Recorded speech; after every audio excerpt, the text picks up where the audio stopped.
Google Analytics just dropped a bombshell update that's going to shake up how you're tracking conversions in GA4. So if you're feeling a little bit confused or anxious or just straight up excited about this game-changing news, well, you need to watch this video. And while you're here, smash that like button and hit subscribe so you'll never miss another analytics update. All right, up till now, there's been a little bit of confusion between how conversions were defined in Google Analytics versus how they're defined in Google Ads. So you can say goodbye to that headache for now because Google just rolled out an update that's going to make your analytics life a little bit easier. They've introduced a new concept called key events. Now, key events are the new unified way to track your users' interactions across both analytics and ads. So from now on, important actions that you use to track your business are called key events. And conversions are actions that help you measure how well your ads are doing and make bidding strategies a little bit easier. So now that Google Ads and Google Analytics are using the same definition, well, you can finally see the same conversion numbers in both tools when you run reports. So what are key events? Well, you used to have to mark certain events that were important to your business as conversions, like when someone fills out a form or makes a purchase.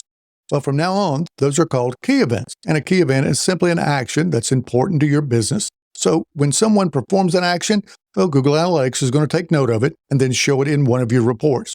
So start looking for some metric names to change as well. For instance, session conversion rate will become session key event rate.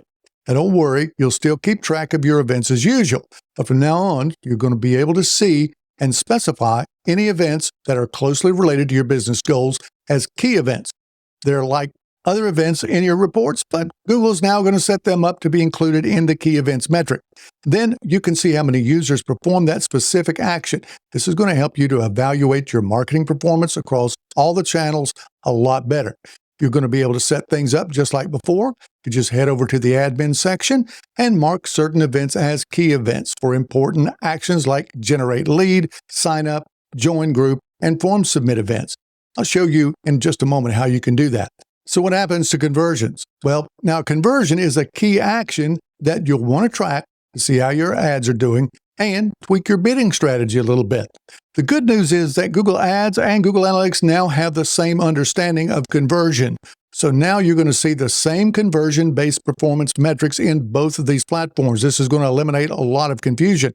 So to track important interactions on your website, you can just set up conversions in Google Ads based on the key event in Google Analytics.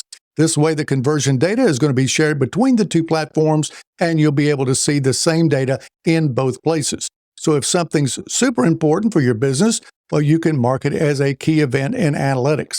Then if that key event is crucial for optimizing your ads, well, you can create a conversion in Google Ads from that Analytics key event.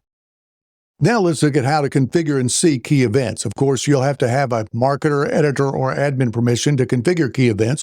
If you do, then just head over to the admin area and then data display and then to events.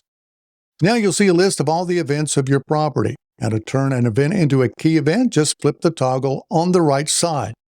Now, any event marked as a key event is now going to show up in the key event metric in your reports.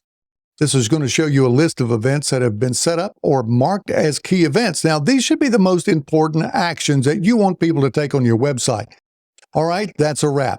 We're going to keep you updated on new features and how to use Google Analytics and WordPress. So if you found this video to be helpful, don't forget to smash that like button and hit subscribe so you'll never miss another analytics update. And you'll definitely want to check out this next video on the complete guide to conversion tracking in GA4. I'll catch you next time.